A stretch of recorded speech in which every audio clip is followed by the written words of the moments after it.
নমস্কাৰ, মই আছিলো বিনয় কাশ্যপ। এষ্ট্ৰলাইফ অসমৰ সমূহ দৰ্শকবৃন্দক স্বাগতম জনালো। আজি আহক আমি যুগৰ বিষয়ে জানো। যে মানুহে সাধাৰণতে কুণ্ডলী এখন চাই জ্যোতিষীয়ে কৈ দিয়ে যে আপোনাৰ বুধাদিত্য যুগ আছে, গুৰু চণ্ডাল যুগ আছে, বা মহালক্ষ্মী যুগ আছে, বা অন্য কিবা বিভিন্ন ধৰণৰ যুগ আছে, ঠিক আছে, সিংহাসন যুগ আছে।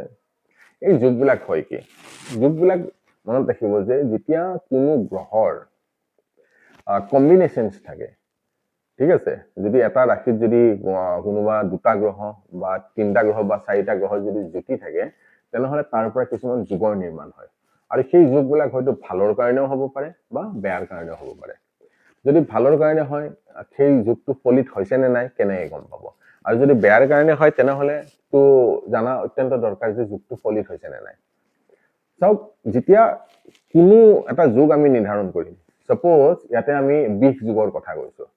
20 যুগ হল যে চন্দ্ৰ দেৱতা আৰু শনি দেৱতা যেতিয়া কুণ্ডলী এখনৰ এটা ৰাশিতে যদি থাকে, তেনেহলে তাক 20 যুগ বুলি কয়। এতিয়া এই 20 যুগটো ফলিত হৈছে নে নাই? আমি জানো যে নাম শুনিলে গম পাওঁ যে 20 যুগ বেয়াই যুগ হ'ব, ভাল যুগ নহয়। আৰু যেহেতু নামটোৱে ইয়াক স্পষ্টীকৰণ দিছে যে ই যদি থাকে কোনো কুণ্ডলীত, তেনেহলে তাৰ পৰা নিগেটিভ ইম্পেক্ট আহিব। কিন্তু সেই যুগটো ফলিত হৈছে নে নাই, সেই বস্তুটো কেনেকৈ গম পাব?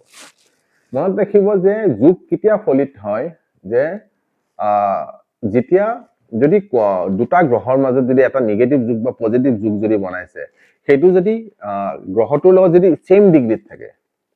সাপোজ ইয়াতে 20 যুগত চন্দ্ৰ দেৱতা 23 ডিগ্ৰীত আছে আৰু শনি দেৱতাও 23 ডিগ্ৰীত আছে, তেনেহলে মনত ৰাখিব এইটো যুগত নপৰিব, এই যুগটো খণ্ডন হৈ যাব। তেতিয়া কি হ'ব? চন্দ্ৰ দেৱতা আৰু শনি দেৱতাৰ মাজত গ্ৰহ যুদ্ধ হ'ব।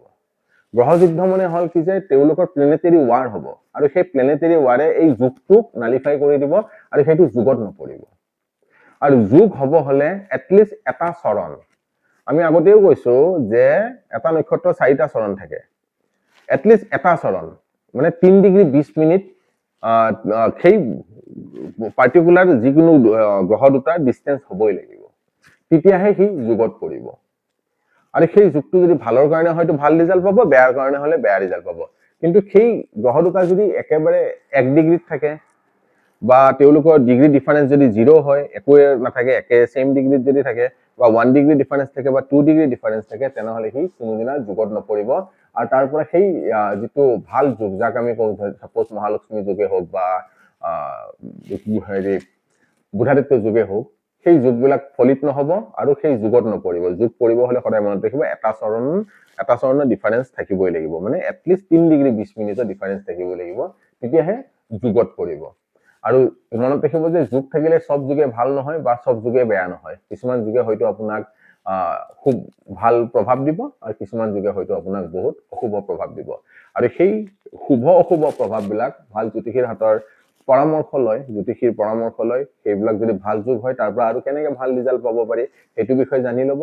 বা তাৰ পৰা যদি কিবা নিগেটিভ এফেক্ট আহি আছে, সেই নিগেটিভ এফেক্টবিলাক কেনেকৈ দূৰ কৰিব পাৰি ভাল জ্যোতিষীৰ পৰামৰ্শ লৈ যেতিয়া আগবাঢ়িব, তাৰ পৰা আপোনালোকে সদায় ভাল ৰিজাল্ট পাব।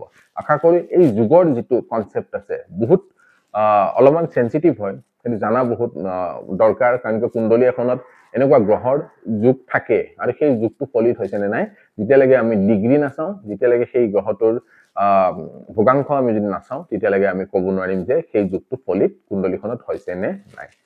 আশা কৰো এই ভিডিঅ'টো আপোনালোকক যুগৰ বিষয়ে অলপ হলেও জানাত সহায় কৰিব। যদি মোৰ ভিডিঅ' চাই ভাল লাগে, তেনেহলে চাই থাকিব এষ্ট্ৰলাইফ অসম। ধন্যবাদ।